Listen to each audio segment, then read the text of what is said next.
ভানু বন্দ্যোপাধ্যায় 1920 সালের 26শে আগস্ট বাংলার ঢাকা শহরে একটি কুলীন ব্রাহ্মণ পরিবারে জন্মগ্রহণ করেন।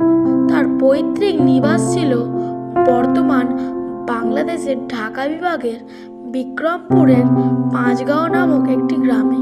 হাসির জাদুকর ভানু বন্দ্যোপাধ্যায়ের বেশ কিছু হাসির ঘটনা, যা হাসতে হাসতে পেটে খিল ধরে যায় আপাময় দর্শকদের।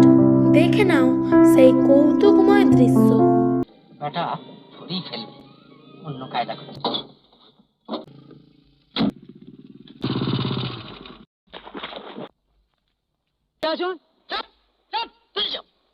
আমাকে দরবার আপনার কোনো লেকচার নেই, কেন? আমি এখন জল পুলিশের আন্ডারে।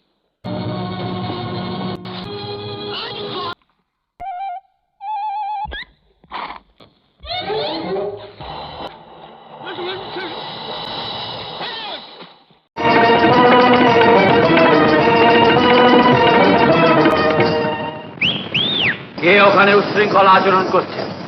আমাদের ওখানে ওই নাচিয়ে গাইয়েদের উৎসাহ দেওয়ার জন্য চলে, তার খুব কম লোক করে বলে আমি মনে করেছিলাম ব্যাপারটা সত্যি। তুমি এখানে এলে কেমন করে? ভগবান শ্রীবিষ্ণু সব ব্যবস্থা করে দিলেন। আপনাদের নাচের সভাটি পেটে সাজিয়েছেন, কিন্তু ফিরে গিয়ে ঠিক এইরকম চালু করে দেবো। আচ্ছা, কিরকম খরচ পড়বে বলুন তো? পরে বল।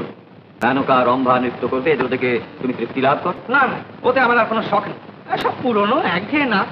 আপনাদের দেখছি নতুনের দিকে কোনো ঝোঁকই নেই, অথচ আমাদের ওখানে কেমন সব নতুন নতুন সমস্ত নাচ, রম্বা সম্বা, মানে আধুনিক নাচ না, সেটা দেখবার চিনিস মশাই। নাচ দেখবে না? নাচটা একবার নেচে দেখিয়ে দাও।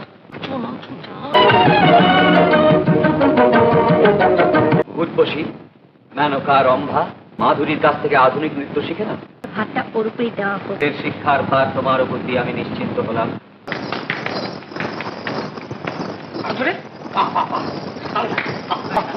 এই নাচটার নাম হচ্ছে হাম হাম গুড়ি গুড়ি নাচ।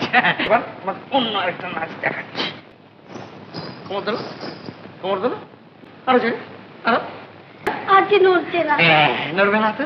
আচ্ছা, কোমর যখন নড়বে না তখন কি করতে? হ্যাঁ, নড়বে না তো?